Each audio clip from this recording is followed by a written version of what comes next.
Kim, this is Will. Will, this is Kim. Hi, nice Very to meet nice you. to meet you, Kim.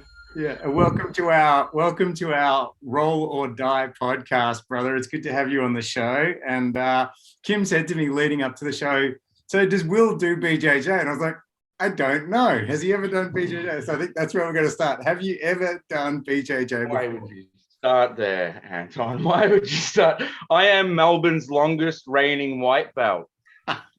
Cool. All right. How long? I started Brazilian Jiu-Jitsu with Rob Williams in Chinatown in 2006 or 7. I guess I trained with him for probably 3 months, competed at the Pan Packs after like 6 lessons. We were doing privates with him and it was fucking amazing. I fell in love right then and there, bro. Like, I don't know, I was like 21 or something, 22. And, you know, back then, me and my friends used to punch the shit out of each other as much as possible. Just as friends do, you know, you're in the lounge room, you're smoking, you're watching, playing PlayStation, punch on. But after like 1 lesson of Brazilian Jiu-Jitsu, the odds became very much in my favor. You know, I just started choking my mates out on the couch every night. Literally that night, I went back. Yeah. You know, there was probably 6 or 7 people chilling at my house, being a young party house kind of thing. And I just started choking them. And I was in love from that point on.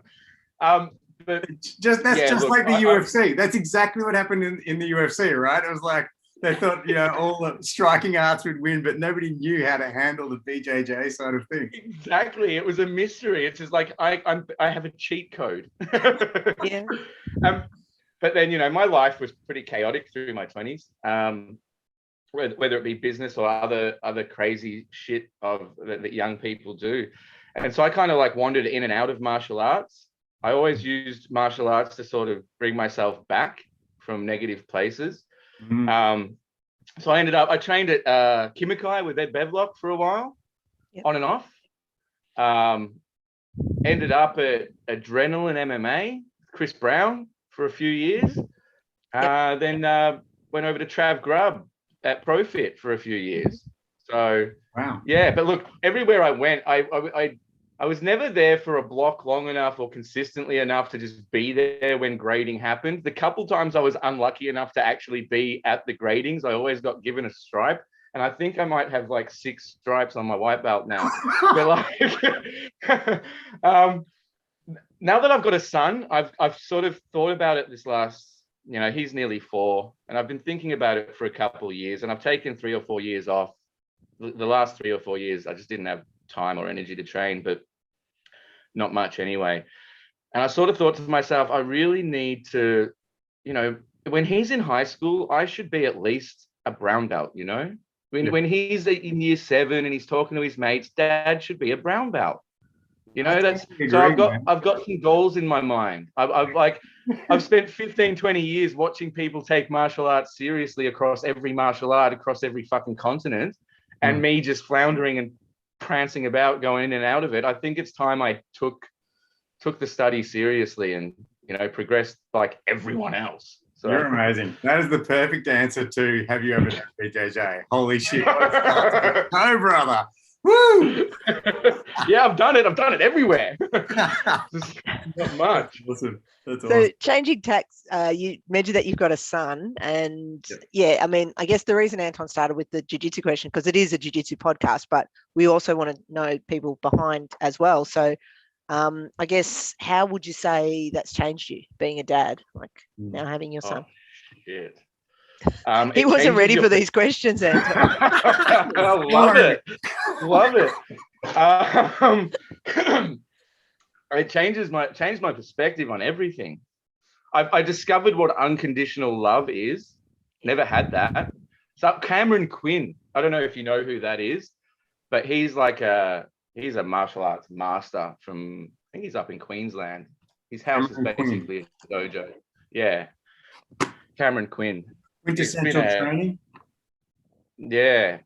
Very, very, very, very interesting, very wise man, martial arts master. You know, he's had one of those, I think his house was kind of like a dojo as well, I'm sure it's in Queensland, where, you know, students would live. That's the man. Students would live and train out of the dojo. He was a high up ref at IMAF. I met him at, he ran the referee course for IMAFA for MMA years ago. And I was talking to him at the Worlds with the Australian team in 2017. And I remember him giving me this really crazy example of unconditional love and how that's the ultimate goal. It's not to be happy, not to be sad, not to be angry, but to be balanced in the middle. You need to give yourself unconditional love. And I got the concept, but I didn't get it until I had a son, until I had a kid. That was when I understood what it was.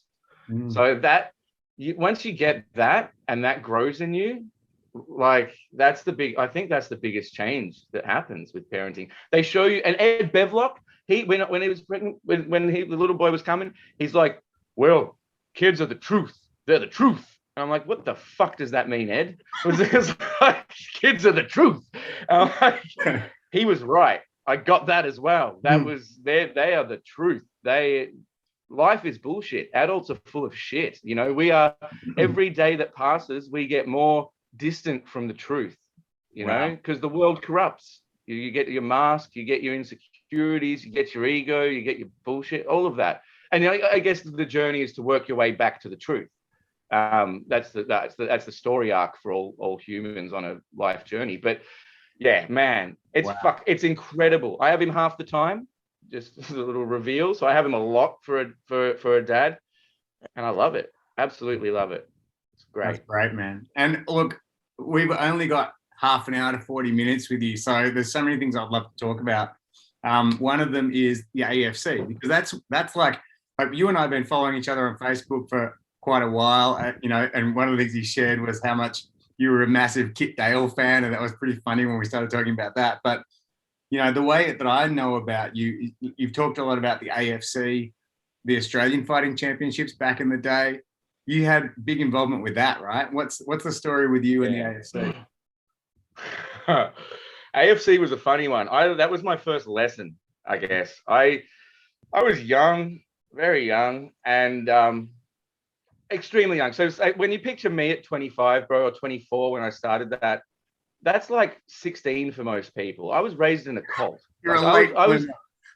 My family were Jehovah's Witnesses, right? I didn't get out of that till in my late teens. And I'll save time because of the podcast link, but bro, you start a decade behind everyone else. And I tried my best to catch up, and it took a toll on my brain and my body. But starting a big ass fight show at 24 with no backing, no connections, no gangster shit, no funding, none of that. I was just a kid with an idea, and I was like, wow, you know what? I went to Kings of Combat, and I went to one of Peter Hatton's shows, and both of them were kickboxing shows.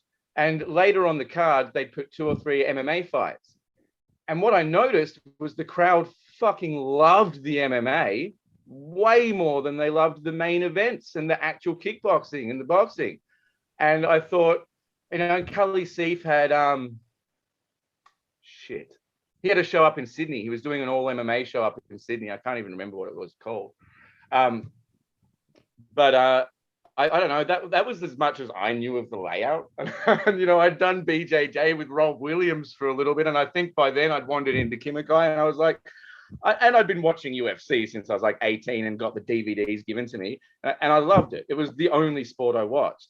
So it just had to happen. I don't know. I was just like, you know what? We need an big Australian MMA event that sort of puts us on the map. And, then I saw XFC and what they were doing, which was awesome, like huge, incredible. But, at the time I thought there isn't anything big enough, and definitely not in Victoria. Let's do this. And so I just had this idea to do a giant show and, bring out some Ultimate Fighters, or at least people that were on the Ultimate Fighter series. So we got, I think, 3 of the people on that card were ex-Ultimate Fighter alumni. Wow. And I thought if we put them as a main event and have them versus Australia, well, that'll fucking burst us onto the scene. in the end, we ran up a pretty expensive show. I'm talking like nearly 200 grand for a show, which is insane. We hired out, the venue that the Melbourne Tigers play at in the city, and we just did some big shit. But the people whose money I was spending didn't stick to the agreement, and in the end, I'm not going to fucking lie, literally meeting 2 days, 3 days, 4 days before the event. Hi, Will, we're not going to pay the other $150,000 worth of bills. You're going to cancel your show, send the fighters back, or you're going to sign over 100% of the company. And so I was like, wow, fuck you for starters. And then an hour later, I got no choice. There was no choice. It was, ruin the brand, my reputation, all these fighters that were coming out the show, or, sign over the company. And so I signed over the company and kept the show going, stuck around for a few more shows, made them big, and then left. I figured at that point, I'm like, look, these are not the people I want to work with anyway. These were not good people with good reputations, getting good reputations in the industry. That's the truth. And they were going to ruin my reputation if I stuck with them. So I stayed long enough to build a network and got out before I was damaged. So you created the AFC? From scratch, bro. That logo was designed by a Russian in my office. I lived in my office for 3 months. I lived in an office on North Road and Warrigal Road without curtains, and I couldn't sleep till 4 a.m. And by then, the trucks were coming past my window, and the speed camera was flashing at them. It was hell. I was balls deep in that thing for I sacrificed a lot to learn those lessons. Wow, amazing. But mate, I met some amazing people, got some great contacts, learned some good lessons, and it is that's what business is. If you aren't fully capable, the business goes where it's going to go. Better business people are going to take that shit off you if you let them. And I'm glad. I needed to learn my lessons, and I got a lot out of that. It was I built character and learned a lot about myself and met a lot of amazing people, and I did some things. And you know what? Everything I've done, AFC, Path to Hex, IMAFA, fucking whatever it is, Safe Australia. I did these things to establish, not for me to have a business into my old age. I saw it as a necessity to grow the sport in its region. So it was more about bringing that into existence than retaining it for my personal needs. Amazing. So in that respect, I always achieved it. Brilliant. And so when was what, about 2013 or something? About 2009, I started AFC. Oh, wow. So first show was 2010. Yeah.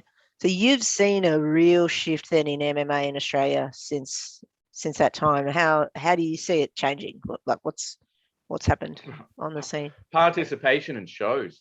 The amount of gyms that appeared over that period in Victoria, I swear we doubled the number of MMA gyms in the last 10 years. Swear, at least. You watch a lot of gyms that were not MMA gyms become MMA gyms, and you watch a lot of new gyms open up. And shows. There's a lot more shows. There was no amateur MMA other than, a filler fight on a card or filling out the bottom of. In other states, certainly like Queensland, maybe Sydney a little bit. There were definitely more amateur fights on the undercard of pro shows, but there wasn't an established amateur circuit. There was no established amateur scene, and certainly there was 30% of the 20% of the shows that there are now. It's just grown so much. Yeah. Now I'd love to change tack again, because we probably have like less than 20 minutes left. And one of the reason why you and I are crossing paths at the moment, you've invited me to be a part of your latest project, which is mind-blowing. It's mind-blowing.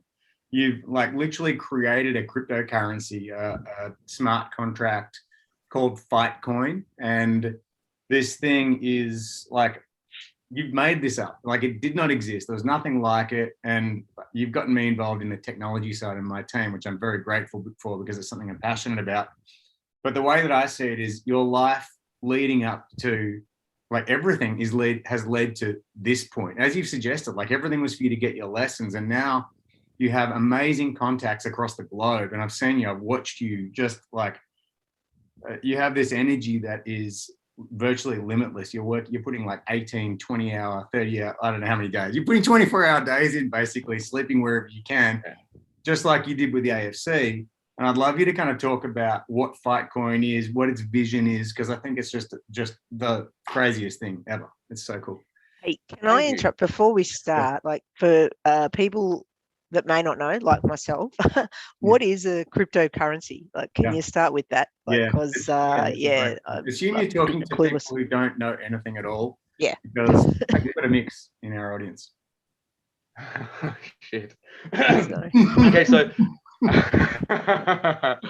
cryptocurrency is basically a very secure digital tradable item of value almost. It's like a dollar, like a currency, but digitally secured by a network, and tradable between people and breakdownable into fragments. So it's either done on a blockchain or it's done as a token, meaning there's either a big network of computers running this voluntarily around the world, like Bitcoin or Ethereum or whatever, or it's a token, which is like a digital contract that brings into reality the same thing as the network, except it uses that network to verify itself. And I've probably made it more difficult for people to understand with that. Imagine the dollar with 8 decimal points, digital and more secure and transparent. You can trade it between each other, but it's smart, so it can have functions as well. I guess that's probably a good way to visualize it. I should have thought about that before we did this. It's fine, bro. That's a good start. And actually, what we can do is in this podcast, I'll put a link to a more detailed version of explaining what cryptocurrency is, because I think it is absolutely what you're about to create for the community at large is pretty powerful, and probably some people may want to get involved or reach out to you or whatever, and that's totally fine too. But yeah, I'll put some beginner stuff in the description. We're getting better at that, aren't we, Anton? Yeah, we are. We need fight emojis and shit like that in there as well. We have to get to that level. Thank you very sorry, much. go on, Will. So look, our token, FightCoin, it has a special fee in it. So I mean, technically it's got multiple fees in it, totaling 8%. But every time someone buys or sells our coin, we take 5% of that transaction and send it to our charitable wallet. So FightFund. FightFund is completely transparent. So anyone around the world at any point can look up the FightFund, see how much money's in there, see when it's come out, see how much came out, and see where it went. So that's instant transparency to anyone. And instantly accessible across borders. So anywhere on the planet we can access this funding, we can deliver this funding. What that 5% fee is for bringing martial arts and combat sports, which is a martial art, bringing martial arts to the most disadvantaged people on the planet, the oppressed people, dispossessed people, traumatized people, homeless people, poor people, whoever needs it the most but can't connect with it themselves, or doesn't have, the resources or the platform or the facilities or whatever it is that they need. So one example is that we've teamed up with Sports for Everybody and the Palestinian Kickboxing Federation. And so this is an incredible human called Nazar, and he's out there building gyms across these refugee camps, providing them with equipment and trying to run events and take these guys to the international tournaments. But there's only so much you can do with very limited funding. And he's doing a lot with very limited funding. So what we did, we swung in and we're helping, we're supporting the running of their national tournament with funding. And then we're upping it so that they can take a full team to the international tournament. So a person from every weight class will go to international events. And then as we move forward, we're trying to bring more gyms into this region, more gyms across all the refugee camps. Like 12 is good but there's 17 camps. Across these camps, there's 400,000, 500,000 people, and 300,000 of them are young. So you've got 300,000 youth with absolutely no hope, no opportunities, not much to live for. They tend to get to entertain themselves and fill their time with smoking hashish and getting involved with the local street gangs and everything that's going on there. They've got nothing else. So if we can get them into gyms as a nation, if we can maybe get every kid in every UN school across those camps just doing martial arts as part of their school system, we can change the feeling of an entire nation. And it really doesn't cost that much. It's just about doing it the right way. And that sort of becomes a blueprint for the work we want to do around the world. So in Melbourne, we're already paying for at-risk youth, so street kids, to do MMA.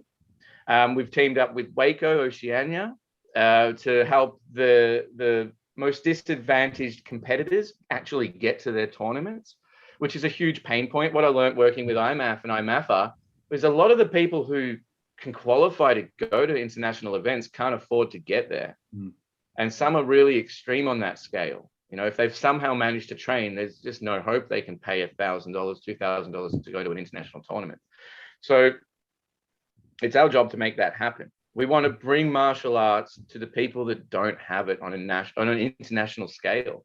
And look, if you think about martial arts globally, it's kind of like it's like the nervous system of the planet. It's a nervous system within the planet. It reaches everywhere, every region, every political persuasion, every race, everything. It covers all humans. And martial arts tends to transcend them. So you don't really get the racism and the prejudice and all of these things keeping people tribalized and separated through martial arts.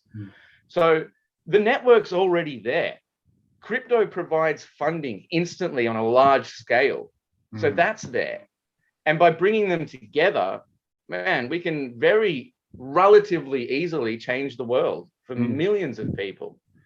And the beautiful thing about the project we've got is it's about fight sports. It's about fight fans, martial arts. So the ambassadors we're bringing in and the people that are supporting us will drive the volume that funds the Fight Fund.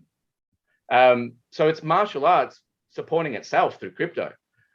But the other part of the project is the ecosystem we're building. So if we're going to position martial arts and combat sports to save the world through crypto money and endorse it so the crypto money's there, then we have to have a crypto space. So we want FightCoin to be the safe space to onboard the hundreds of millions of fight fans around the world, the hundreds of millions of martial artists who are not in crypto yet, but will be, or are dipping their toes in and would like to know more. So we're going to have a lot of educational resources within the ecosystem. We're going to make sure everyone onboarding through us is safe and informed and aware of the space, because the crypto can be a wild west of a space.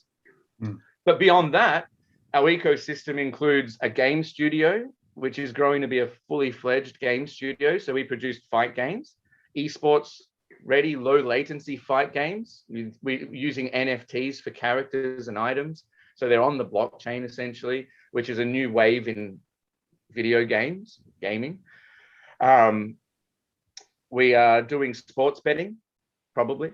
Very, very likely. It's just I'm wondering where to place that, because I don't like sports betting and video games being next to each other. So there needs to be some separation, but we'll figure that out along the way. Fight stream. So we're going to stream events, martial arts tournaments around the world. And the beautiful thing about our platform is someone watching a fight show on our platform can instantly tip the fighters using our FightCoin live. They're like, holy shit, that was a great. Yeah, so I love that knockout. Bang, send him $20. You love a fighter, you're watching a regional show, you love what he did, tip him. Or if you want, wager your buddy. If you're both watching the same show, you're both watching, I don't know, Eternal or fucking watching the UFC. What, you're not going to watch it. I mean, you can probably bet on that for us, but whatever you're watching, you can wager your buddies against the result. So you could be deep in round 3 of a crazy fight, and you're like, yeah, he's going to win. The other guy's like, no, he's not. Oh, I'll bet you $50. Yeah, done. You do it through our platform instantly.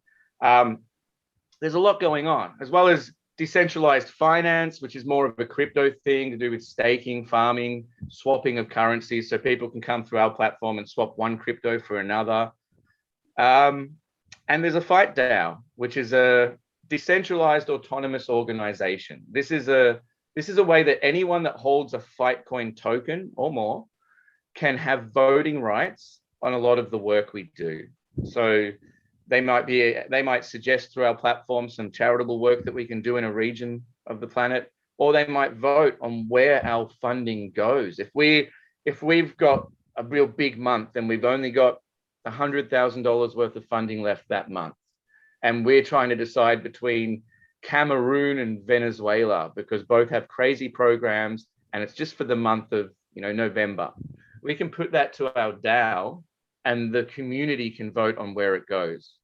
So if we decide that our coin has reached a large market cap, so we've gone from 5 million to 500 million, and that 5% fee is starting to get heavy at that volume, so we're talking $5 million a month is coming in for charity and we can't spend it as quick as we're getting it, we put it to a vote. So the community can maybe vote it down a little bit as we get bigger, which is common. So you vote down these fees, it goes to 3%, which is more sustainable. But we'd have the community vote on that. So there's governance from the token holders, which is what crypto is all about, is decentralizing governance, decentralizing ownership. Yeah, it's a pretty powerful project. You get all that, Kim?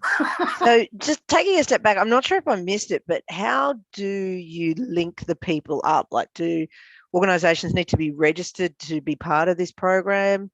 How is it is it self? Oh, is that my end? Lost you, Kim. Did I miss it? Oh, sorry. You're talking about, do organizations have to be registered for FightFund partnerships? Yeah. No. So Sports for Everybody is a registered charity. They didn't register with us, if that's what you mean. We connected with them. We explored the work they were doing, saw the transparency and the direct allocation of funds. So no one gets a wage through Sports for Everybody. We're not paying wages to other organizations. That's not our goal. What I want is this to feel like, if you're a token holder, I want you to feel like you've got the hand of God and you just reach out to these disadvantaged people and you put your God powers over them and lift them up, directly, powerfully, efficiently, effectively. So none of these middlemen organizations where you pay a wage, and then 10% goes to the cause. If we give Nizar $500 for equipment, he shows us the receipt for $500 worth of equipment. He sends us some photos and goes, thank you. He goes, this is how much a tournament costs. This is how much it costs to send our guys overseas. And we go, done, bam. So I don't care if they're registered or not registered. I care about the work they're doing. I care about the effect we have, and I care about transparency. So I want our people to see exactly what's happening and how impactful that is. Wow. Yeah, full on. Yeah. Awesome. No, it's a lot. So how far along is it now? Like, where are you at? You mentioned about in Melbourne, elsewhere in the world. How far along is it? Yeah, so FightFund, obviously, already we are supporting work in these refugee camps. Already we're partnering with more organizations. The project overall is in private sale. So the way most cryptos work and the way ours is working, we're in private sale. So we sell some of our tokens privately. We then go into public sale. We spend between 1 hour and 2 weeks selling the rest of the tokens that are up for sale publicly through a launch pad, just a platform in the crypto space to the general public. Then we launch on exchanges, and that's when people start trading, and that's when that volume drives funding to FightFund. And that's when we start releasing our crypto products and go from there. So right now, I guess we've got a lot of work going on in the background. We're developing the first game to be released on our platform, and FightCoin is a utility token. That needs to be said. In Australia, you've got some pretty crazy laws. I'm not going to say they are crazy. Pretty strict laws on crypto, restrictive laws. And the way our project can function is with FightCoin being a utility token. So it has to have utility. And it has utility in that it powers most of the products in our ecosystem. So it is an in-game currency for our fight games, and it works across the ecosystem. And so right now we're building out that ecosystem. We're about to go in public sale and sell to the public. I kind of reserved the rest of the private sale tokens for athletes and influencers. So we got maybe 30, 40 on board by now. And then we've set ourselves a target of another maximum 200 people. So we're talking UFC fighters, kickboxing world champions, crypto influencers, esports professionals, people with a large following that is relevant to our cause. We've spread out the tokens very thinly amongst them. So when they buy in, it means there's no whales. It's a crypto term. Someone that holds a large amount of tokens and can dump on the price of the coin, they don't exist in our project. But all the people who are holding are influential people who believe in our cause, who are from the combat sports world, who want to drive the project long term and have the power to do so. They have the power to drop volume. As an example, one UFC champion does a tweet, watch the volume of FightCoin pump. And when that volume pumps, there's another $50,000 worth of FightCoin for FightFund just from a tweet. That the power to do good, it empowers these people to do a world of good with very little effort, while benefiting from being a token holder from very early on. It's hard to say no to that kind of proposition. What kind of triggered all of this for you? What inspired this journey? Like, how did it all come about? Because I think that's something I don't know anything. Like, I definitely know a lot about the business because I've been involved in some of the back end stuff. But like, how did you identify it? When did it come to you? What inspired it? Look, I was already playing around with crypto on and off for the last sort of 6 years, 5 years, 6 years. And this year, I wander in and out of things sometimes on that journey. Not anymore. I've found my cause. But I spent 6 months working in crypto nearly full time this year, before this, and late last year. And I was trying to, I figured, I was finding moonshots and investing in tokens that were going to do 30x really quickly. That was my goal. That's what I was chasing. And I decided I wanted to earn a wage in crypto. So I was selling myself, working for other projects, marketing them. I was trying to pair up. I was on this thing where I was like, why don't I pair up my real world experience promoting, Path to Hex, federations, AFC, doing all this stuff, promoting things, marketing things, organizing things with my crypto knowledge and what's going on in the crypto space. So I thought, well, I'll just work with projects, learn the rest of what I don't know, learning about them, their strategies, their marketing, all of their bits and pieces. And then something will develop from that, and I learned a lot and helped a bunch of projects and saw what they were doing and saw what they weren't, and between them, go from one to the other and be like, hey, that guy's doing this, you should do that, and go back to the other one and be like, they're doing that, you should do that. And I was really helping a whole environment of projects just by going from one to the other to the other to the other. And then I realized I'd learned a lot. I'm like, holy shit, I don't know, I keep knowing more than each of you, So then I thought about what I wanted to do.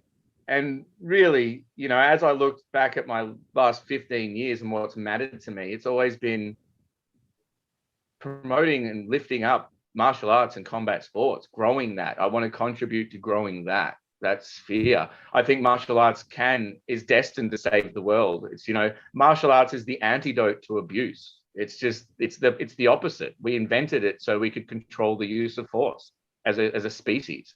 Like, we study force so that we don't abuse it, so that we correctly use it. It seems like it's got a powerful destiny, martial arts. I think everyone should be doing it in every primary school everywhere around the world. We'd have a different planet. But I mean, through my charity work, I literally tried to make that happen.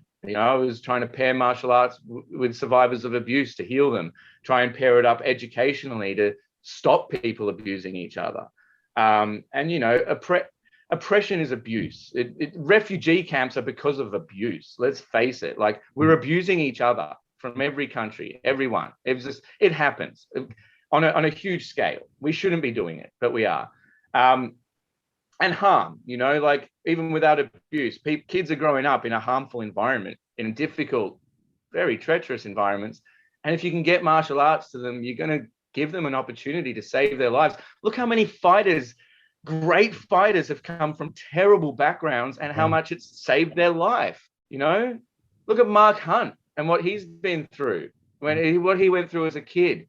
You know, he had one, I don't know if either of you know that, but read his book, Google, I don't know if it's on Google, but like, look into his background, man. Like, if it wasn't for martial arts, he'd have been dead or in jail. He said that himself, you know, and I know hundreds of people in that situation. I mean, we all know. If it wasn't for martial arts, I'd be dead or in jail. Yeah. You know, like, people who are just like, martial arts is literally their day-to-day savior. It really is. So yes. Absolutely. Yes, absolutely. Yeah. And look, crypto is another paradigm shifting, world saving device.